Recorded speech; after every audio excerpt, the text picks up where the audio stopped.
Yo, what's going on, everybody? GZTV back with another video, and we are back with a weekly movie review. So pretty much once a week we watch The Last of Us, and then the next day we do a movie review. And this week we are doing the 1986 sci-fi film The Fly, featuring Gina Davis and Jeff Goldblum, which I don't know if I've really watched a movie with Jeff Goldblum on it, but this is a very, very young Jeff Goldblum, and it probably laid the foundation for his career. So let's talk about it. We got the plot, we got the critical reception, so those are the main two sections.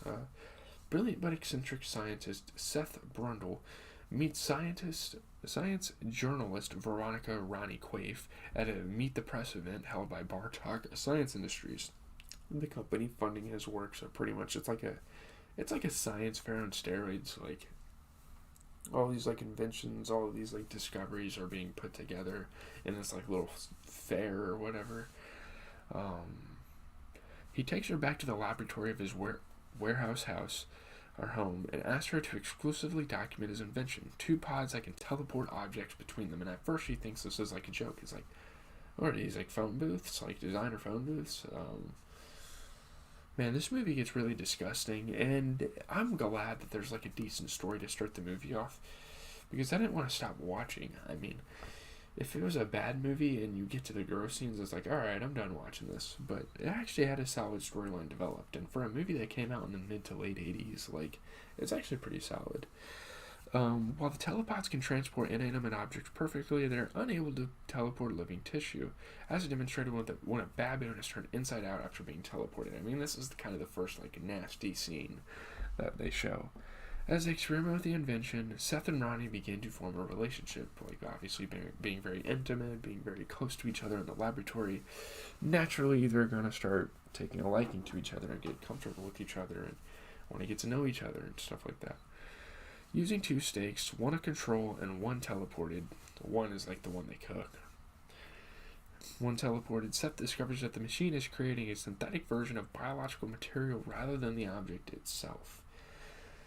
He reprograms the system to understand the makeup of living tissue and successfully teleports a second baboon, not turning him inside out, and he's in one piece, but obviously he like panics when he gets out of the machine. Ronnie departs before they can celebrate, and Seth worries that she is rekindling her relationship with her editor, Stathis Borans. So, like, he's getting kind of worried about that. He wants their relationship to really flesh out, and she's over here possibly banging her editor. She's probably closer to him than she is with Seth right now, because, hey, that's her day job. She sees that dude every day. She actually left to confront Stathis about a veiled threat, spurred by his jealousy of Seth, to publish the telepod story without her consent, and to like probably put some twist on it, probably make her look bad, who knows. He has all the power in the world as her editor, who knows what he'd do. While drunk, Seth teleports himself alone, unaware that a housefly entered the transmitter pod with him. And there's been kind of some like foreshadowing of this throughout the beginning of the movie, with like the whole baboon and the fly getting in his face, and this fly is kind of like lingering throughout the movie, and finally it strikes, and Seth accidentally puts it in the telepod, which is crazy because even an animal this small the computer could detect, and took the fly with Seth. Oh my goodness. It's very unfortunate. He emerges from the receiving pod seemingly normal. Like at first everything's going well. It's like, okay. It doesn't seem like he's affected by this. After Seth and Ronnie reconcile, Seth exhibits sugar cravings and increased strength, agility, stamina, and sexual potency, which he believes resulted from the teleportation purifying his body, like making him into a new man, like giving him like so much power or whatever. Ronnie becomes increasingly concerned about Seth's deteriorating sanity, as well as strange bristly hairs growing from a wound on his back and developing sores on his face. It's like his face is swelling up, his skin's like becoming raw. He's got like insect bristles on his back. Yeah. When she expresses her worry, Seth becomes aggressive, insisting that the process is beneficial. It'll help him. He's like, how dare you hate on my machine, right? He tries to force Ronnie to undergo teleportation, but she refuses, obviously seeing how he has been handling the post-telepod life, I guess. Oh, I'm tired as fuck. Okay. Seth goes to a bar and partakes in an arm wrestling match, leaving his opponent with a compound fracture, like literally breaking his arm and snapping it. He brings a woman, Tawny, back to the warehouse where they have sex because Ronnie doesn't understand him. The relationship is kind of coming to an end. He's like, he has so many sexual urges. He's like a horny dude that he has to take this girl home. After that, Seth tries to coerce her into teleporting, and maybe he's trying to do that with every girl he takes back. However, Ronnie intervenes and Seth throws her out. Like, get the hell out of here. Like, you're interfering with my plans. Which obviously he seems ridiculous. When his fingernails begin falling off, he slowly realizes that Ronnie had been telling the truth. This is the point of the film where he realizes, like, oh shit, things are gonna go really bad for me. He checks his computer's records and discovers that the telepods confused the two life forms, fusing him with the fly at the molecular genetic level. Seth continues to deteriorate, losing body parts along with his human appearance. After several weeks, he reconnects with Ronnie and reveals he is slowly becoming a hybrid creature that is neither human nor insect, which he has nicknamed Brundlefly. He has also begun vomiting digestive enzymes onto his food before eating and is able to cling to walls and ceilings. So yeah, he's very, very slowly starting to become a fly.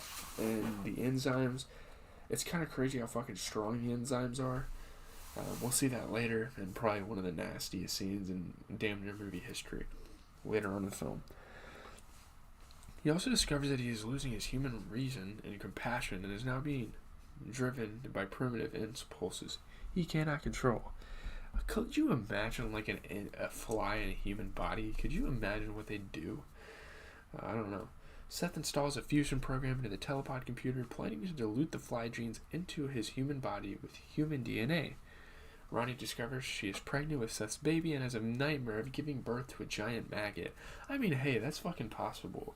Because, I mean, if she got pregnant, if she had sex with him, she had sex with him after he got out of the machine, like, and had the fly hybrid. So it's very possible that her baby could come out either fucked up or just like a Brundlefly.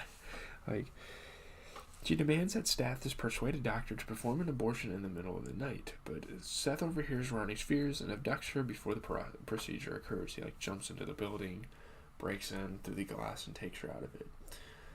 And obviously, abortion was probably a controversial concept at the time. Maybe it still kind of is, but that's interesting. He begs her to carry the child to term, since it may be the last remnant of his humanity. He wants his legacy to live on. Obviously, his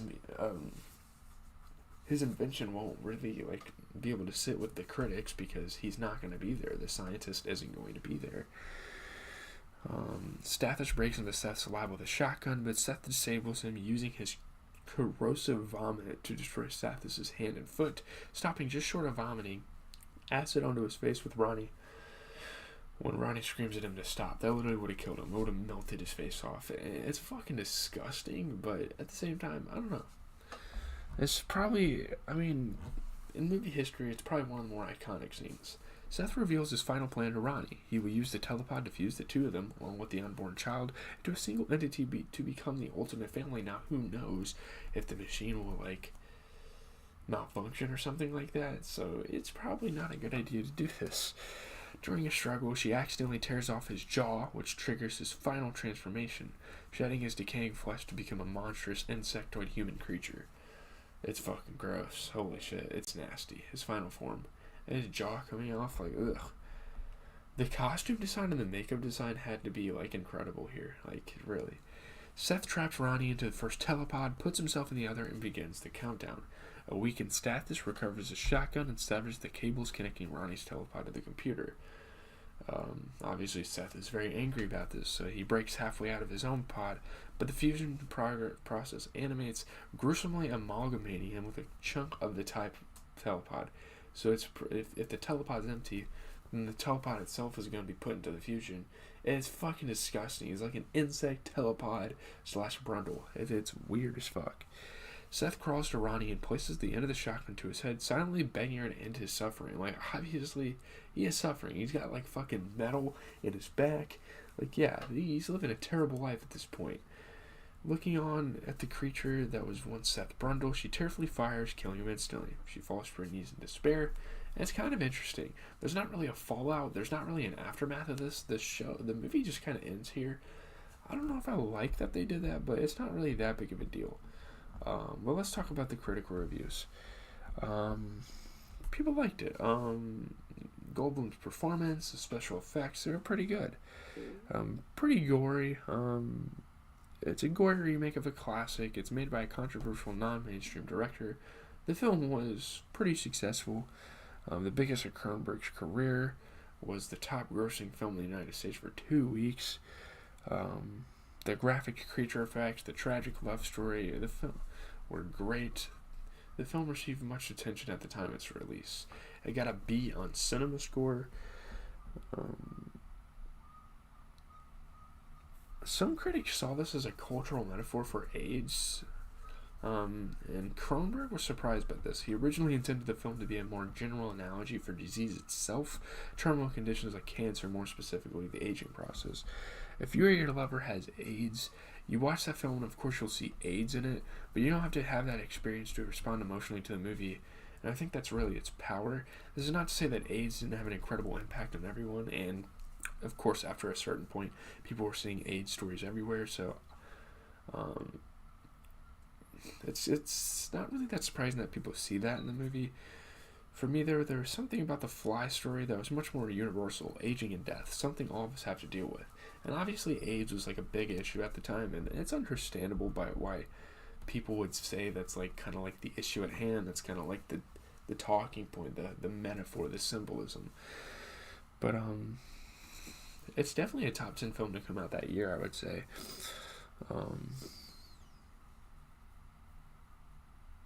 And it's probably one of the better films to come out in the 80s as well.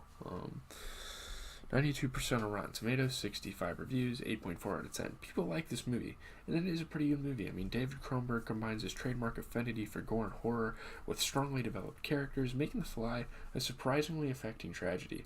Now, at first, when I was going to this film, I was like, it's way too fucking gory. I don't think I'm going to find myself really enjoying this, but it's honestly a pretty good film.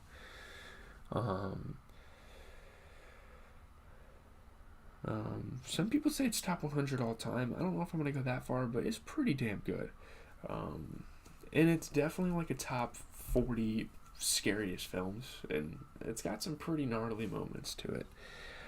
Some people say it's a top 40 scariest film ever made. Greatest short story adaptations, one of the best. It's great. It exhibits how greater a short story can evolve and very much become its own detached, barely recognizable thing. So yeah, that's really going to do it for my review. I would recommend you watching this. I think it's a really good film. For its time, the special effects are fantastic. And honestly, like, state-of-the-art. Like, I don't think there was any other film at the time that was pulling off special effects like this. And they did it so well. So, shout out to David Cronenberg, shout out to Jeff Goldblum, shout out to Geena Davis, everyone involved with this film, of course. They put together a pretty good film. So, yeah. I think that's it for the video, guys. I'll leave a like, comment, subscribe. Later tonight we have NBA recap. I'm actually going to be watching quite a bit of basketball tonight. I might stream me doing the 2K stream, but I think that's going to be more of a weekend thing. I gotta kind of just focus on getting this school week over. I'm still going to have a lot of homework on the weekend. Excuse me, Jesus. Fucking belching over here, but yeah. Have a good rest of your guys' day. See you on the NBA recap if you're